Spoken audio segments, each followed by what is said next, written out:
This is the news on top of the hour. Live from our studio in Georgetown. Kaieteur Radio, 99.1 FM. Good morning. Welcome to your morning newscast right here on Kaieteur Radio for Saturday, February 12th, 2022. I'm Kevin Smith. Let's get to the news in detail.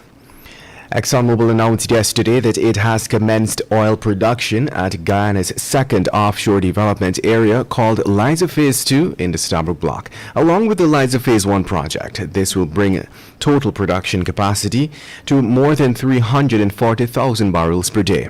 This second project comes only 7 years after the country's first discovery in 2015.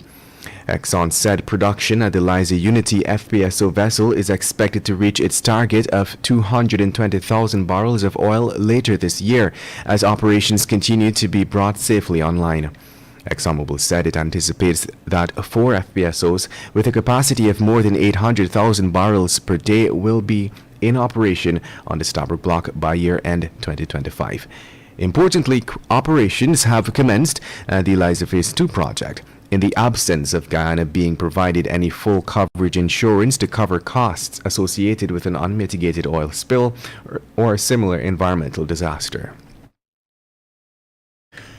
And moving on, the PPPC government has committed to transitioning towards a greener economy, utilizing renewable energies such as solar and hydropower, and to move away from the use of fossil fuels such as hydrocarbon-powered electricity generation plants. In pursuing this agenda, however, the government has resorted to borrowing hundreds of millions of dollars from a number of bilateral partners and international financial institutions to fund a number of small hydropower projects in some hinterland areas. As such, it would mean that government is borrowing hundreds of millions of dollars to pursue small renewable energy projects that will benefit a negligible proportion of the Guyanese population, while the nation's oil resources are being pumped into a project swamped in controversy over its feasibility. A project that will see ExxonMobil Guyana selling Guyana its own natural gas, hydrocarbons extracted from the Stabroek Block through a third party. And moving on, Former Minister of Public Infrastructure David Patterson is seeking answers for the suspicious termination of the agreement between the government and China State Construction Engineering Corporation Limited for the construction of the new Demerara Harbour Bridge. Patterson, by way of a missive issued by the APNUFC on Friday, questioned the termination of the agreement, which the government had once touted no less than favorable, but has now moved to pull the $256.6 million contract since the administration now finds that the cost of financing would be too high, as was elucidated by Vice President Bara Jagdeo. According to Patterson, the recent move by the government raises serious issues of due process, contract evaluation, and probity by the administration. Patterson said that the sudden termination does not add up when one considers the reasoning preferred by the vice president. In this regard, he called on engineering and financial advisors to weigh in on what he dubbed a questionable decision. And now let's tell you, having been disbanded and abandoned by the previous coalition government, APNUFC Minister of Home Affairs Robson Band this week announced that not only the incumbent resuscitated the more than 170 community policing groups countrywide, but another 170 plus groups will be added to the system this year. This is in order to aid the Guyana Police Force in the execution of its mandate of crime fighting and the prevention of criminal activities within Guyana's borders. The minister also reported to the House that when the administration took stock, it was discovered that a number of assets including shotguns, motor vehicles and ATVs, among other items, had been missing.